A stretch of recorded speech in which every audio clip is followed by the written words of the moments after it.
ఈరోజు చింతలపాలెం మండల ఉన్న ప్రజలకు మరియు క్రీడాకారులకు మరి క్రీడా అభిమానులకు ఈరోజు ఫిబ్రవరి 22, 2025 ఈ వీడియో చేయడానికి ముఖ్య ఉద్దేశం మన గత కేసీఆర్ గారి ప్రభుత్వం తెలంగాణ రాష్ట్రంలో ఎంతో ప్రతిష్టాత్మకంగా తీసుకున్న ప్రతి గ్రామానికి క్రీడా మైదానం అని చెప్పి ఒక మంచి కార్యక్రమం తీసుకోవడం జరిగింది.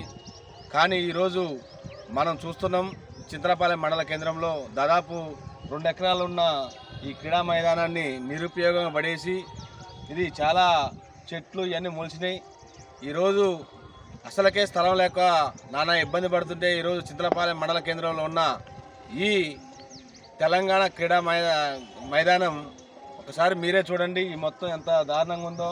అటు వాలీబాల్ కోర్టు ఉంది, బార్కెట్స్ ఉన్నాయి, ఇటు ప్రతి కోర్టు ఖోఖో కోర్టు అన్నీ ఉన్నాయి. కానీ దీన్ని వాడడానికి కూడా అధికారులు కానీ మరి ఎవరు కానీ ఇక్కడున్న మన కార్యదర్శి గారు కానీ వీరందరూ కూడా నిమ్మక నీరెత్తినక ఉంటున్నారు. ఈరోజు నాకు ఒక జాతీయ కబడ్డీ క్రీడాకారుడిగా నాకు చాలా బాధగా అనిపిస్తుంది.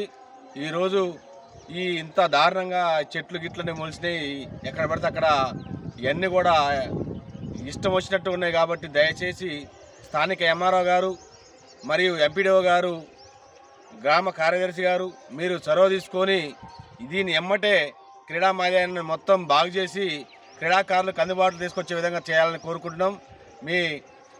అదేవిధంగా ఇక్కడ చింతలపాలెం మండల కేంద్రంలో దాదాపు ఒక 50 మంది స్టేట్ మీట్ కానీ వివిధ క్రీడా రంగంలో దాదాపు ఒక 200 మంది క్రీడాకారులు ఇక్కడ మన రాష్ట్ర స్థాయి అయితేంది, జాతీయ స్థాయి అయితేంది, జిల్లా స్థాయికి ఎదగడం జరిగింది. దయచేసి ఈ క్రీడా మైదానాన్ని మళ్ళీ బాగు చేసి క్రీడాకారులందరికీ అందుబాటులో తీసుకొచ్చి దీనికి ఒక మంచి దానికి ఒక సెక్యూరిటీగా కల్పించాలని మనస్ఫూర్తిగా కోరుకుంటున్నాం సార్. క్రీడాకారుల తరఫున, చింతలపాలెం మండల ప్రజల తరఫున జై హింద్, జై తెలంగాణ, జై కబడ్డీ.